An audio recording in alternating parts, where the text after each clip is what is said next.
Ndibulise kuni bathandi bezemidlalo eMzantsi Afrika, ingakumbi kuni balandeli bebhola elikhulu ke laseMzantsi Afrika. Sizawuthetha ke lapha kuFernando da Cruz. UFernando da Cruz umfana omdala wenze ugoodbye pha ebhayiphayisa selaqela lapha eMorocco.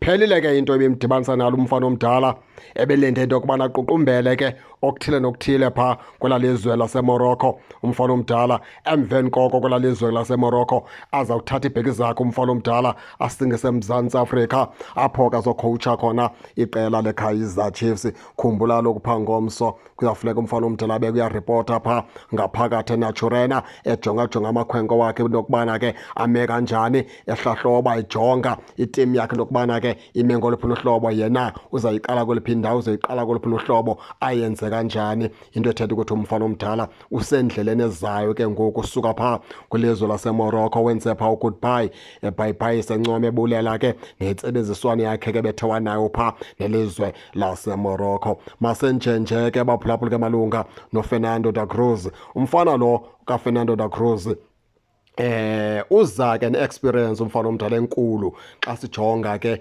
imicimbi ke yezinto ke ekubungangamsha bakhe, izinto kumfana omdala ke azenzileyo nemisebenzi, ubonakala esiza ke eyindoda enamava kakhulu emsebenzini wayo, kunye ke nabantu ke abazokumncedisa babonakala benesakhono, benamava, ngoba omnye naye ozoba ngugolkeeper coach pha encedisana naye lo Fernando da Cruz yinzalwane yaseFrance, basuka kunye, ndiyesibini ndawo naye unezinga eliphezulu kakhulu. Ize sijonge assistant coach yakhe enye nayo isezingeni elikhulu kakhulu pha kulizwekazi lase-Egypt, nayo ize kakuhle kakhulu ngoku xa sesithetha ngamava. Nenye i-assistant coach yakhe inamava nayo amakhulu, ethetha ukuthi ke masilindele likhulu pha ke kwaba baqeqeshi ke bazawusebenzisana pha kwiqela leKaizer Chiefs, kunye noDillon Shepherd ke ekudala ke pha kwiqela leKaizer Chiefs.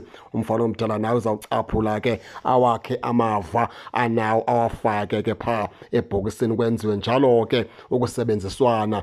Oyana nto engamandla kukwenza iKaizer Chiefs lokubana ke iphumelele baphulaphuli. Khumbula into yokubana ke lo kaDa Cruz umfana omdala ke wakhona ngaphambili ke encedisana phaa noNazareth Nabi, kodwa kazange awugqibeke lo msebenzi ngenxa yobuxhakaxhaka obuthile ke wabheka phaa eMorocco umfana omdala, njengebebuya ke kwezothatha intambo ezawuqeqesha phaa amakhosi. Simnqwenele into yokubana kumfana omdala nga izinto zakhe zingamhambela kakuhle, nga kungaba impumelelo phantsi kwesandla sakhe ke kule sizini zawuqala, phantsi kwesandla sakhe pha kwiqela ke leKaizer Chiefs. Injalo ke imeko kaFernando da Cruz. Ningangena ke baphulaphula nitsho nanto yokubana niva njani, kodwa ke nize ningakhohlwa usubscribe kule channel ukuze ningaphoswa zezemidlalo endizanothulela zona kwixa elizayo kakuhle babukeli.